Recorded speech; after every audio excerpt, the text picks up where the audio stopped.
మన జీవితంలో ఎదురయ్యే ఆర్థిక కష్టాలకు, తీరని మానసిక సమస్యలకు పరిష్కారం ఎక్కడ దొరుకుతుందని ఎప్పుడైనా ఆలోచించారా? కేవలం మోడర్న్ టెక్నిక్స్ ద్వారానే కాదు, వేల ఏళ్ల నాటి మన పురాతన సంప్రదాయాల్లో కేవలం ఒక ఆవు దూడను లేదా కోడెను దేవుడికి కట్టడం ద్వారా మన కష్టాలన్నీ తొలగిపోతాయని మీకు తెలుసా?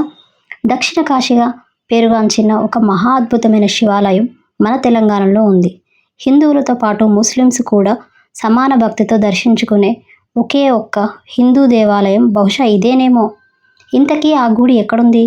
దేవుడికి కోడను కట్టే ఆ వింతైన మొక్కు వెనుక ఉన్న అసలు రహస్యం ఏంటి? ఈ ఆసక్తికరమైన విషయాలని ఇప్పుడు తెలుసుకుందాం. నమస్కారం. 8-9 శతాబ్దాల కాలంలో వేములవాడ చాళుక్యులచే నిర్మించబడిన మహాపుణ్యక్షేత్రం శ్రీ రాజరాజేశ్వరి స్వామి దేవస్థానం. ఇక్కడి భక్తులందరూ స్వామివారిని ముద్దుగా రాజన్న అని పిలుచుకుంటారు. సాక్షాత్తు ఆ శివుడే స్వయంభుగా వెలిసిన ఈ ప్రాచీన క్షేత్రాన్ని దక్షిణ కాశీ అని పిలుస్తారు. ఇక్కడ ఒకవైపు వేద మంత్రాలు వినిపిస్తుంటే, మరోవైపు ప్రాంగణంలోనే ఉన్న దర్గాలో అమీన్ బాబాకు ప్రార్థనలు జరుగుతుంటాయి. మత సామరస్యాన్ని ఇంతకంటే గొప్ప ఉదాహరణ మన దేశంలో మరెక్కడైనా కనిపించదు. ఈ గుడికి ఉన్న వందల ఏళ్ల చరిత్ర ఒక ఎత్తైతే, ఇక్కడ భక్తులు ఆచరించే కోడె మొక్కు సంప్రదాయం మరో ఎత్తు. అసలు కోడె మొక్కు అంటే ఏంటి? భక్తులు గుడికి వెళ్ళి దేవుడికి పట్టు వస్త్రాలు, డబ్బులు ఇస్తుంటారు. కానీ ఇక్కడ మాత్రం మగ ఆవు దూడను గుడి చుట్టూ ప్రదక్షిణ చేయించి స్వామివారికి కానుకగా సమర్పిస్తారు. నందీశ్వరుడు శివుడికి అత్యంత ఇష్టమైన వాహనం కాబట్టి నంది రూపంలో ఉన్న ఆ కోడెను దేవుడికి సమర్పిస్తే మనకున్న అనారోగ్యష్టాలు వెంటనే తొలగిపోయి రాజన్న అనుగ్రహం కలుగుతుందని భక్తుల ప్రగాఢ విశ్వాసం. ఇలా కోడె మొక్కు చెల్లించుకున్న వాళ్ళ జీవితంలో అద్భుతాలు జరగడం వల్లే ఏటా లక్షలాది మంది ఈ మొక్కు కోసం వేములవాడ క్యూ కడుతుంటారు. ఇక పండుగల విషయానికి వస్తే, మహాశివరాత్రి సమయంలో వేములవాడలో ఉండే కోలాహలం అంతా ఇంతా కాదు. 3 రోజుల పాటు జరిగే ఈ ఉత్సవాలకు రాష్ట్రం నలుమూలల నుంచి కాకుండా చుట్టుపక్కల రాష్ట్రాల నుంచి కూడా లక్షలాది మంది తరలి వస్తారు. ఆ సమయంలో స్వామివారి కళ్యాణోత్సవాన్ని చూడటానికి 2 కళ్ళు చాలవు. శ్రీరామనవమి, బతుకమ్మ, బోనాల పండుగలను కూడా ఇక్కడ అత్యంత వైభవంగా నిర్వహిస్తారు.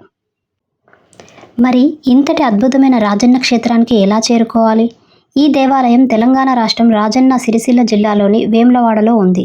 ఇది కరీంనగర్కు కేవలం 35 కిలోమీటర్ల దూరంలో ఉంటుంది. మీరు హైదరాబాద్ నుంచి రావాలనుకుంటే సుమారు 150 కిలోమీటర్ల ప్రయాణం. మహాత్మా గాంధీ బస్ స్టేషన్ లేదా జూబ్లీ బస్ స్టేషన్ నుంచి కరీంనగర్ లేదా వేములవాడకు డైరెక్ట్గా వెళ్లే బస్సులు ప్రతి అరగంటకు ఒకసారి అందుబాటులో ఉంటాయి. వరంగల్ నుంచి అయితే సుమారు 110 కిలోమీటర్ల దూరం ఉంటుంది. ఇక్కడి నుంచి కూడా డైరెక్ట్ బస్సులు ఉంటాయి. మీరు రైల్లో రావాలనుకుంటే కరీంనగర్ లేదా కామారెడ్డి రైల్వే స్టేషన్లో దిగి అక్కడి నుంచి బస్సు లేదా ఆటోల ద్వారా వేములవాడ చేరుకోవచ్చు. రాబోయే కొన్నేళ్లలోనే కాశీ కారిడార్ తరహాలో వేములవాడ కూడా అత్యంత ఆధునికమైన, సువిశాలమైన ఆధ్యాత్మిక పర్యాటక కేంద్రంగా మారబోతోంది. మీరు కేవలం రాజన్నను ప్రశాంతంగా దర్శించుకొని కోడె మొక్కు తీర్చుకోవాలనుకుంటే సోమవారం మరియు పండుగ రోజుల్లో కాకుండా సాధారణ వర్కింగ్ డేస్లో వెళ్ళడానికి ప్లాన్ చేసుకోండి. ఆ సమయంలో గుడిలో ఉండే ప్రశాంతత మీ మనసులోని ఒత్తిడినంతా దూరం చేస్తుంది. ఒకసారి వెళ్ళి రాజన్నను దర్శించుకొని రండి. మీ జీవితంలో వచ్చే మార్పును మీరే గమనిస్తారు. ఈ వీడియో మీకు నచ్చితే ఖచ్చితంగా లైక్ చేయండి. మీ కుటుంబ సభ్యులకు షేర్ చేసి వాళ్ళని కూడా ఆ రాజన్నను దర్శించుకోమని చెప్పండి. మన ఛానల్ను సబ్స్క్రైబ్ చేసుకోవడం మర్చిపోకండి. జై రాజరాజేశ్వర.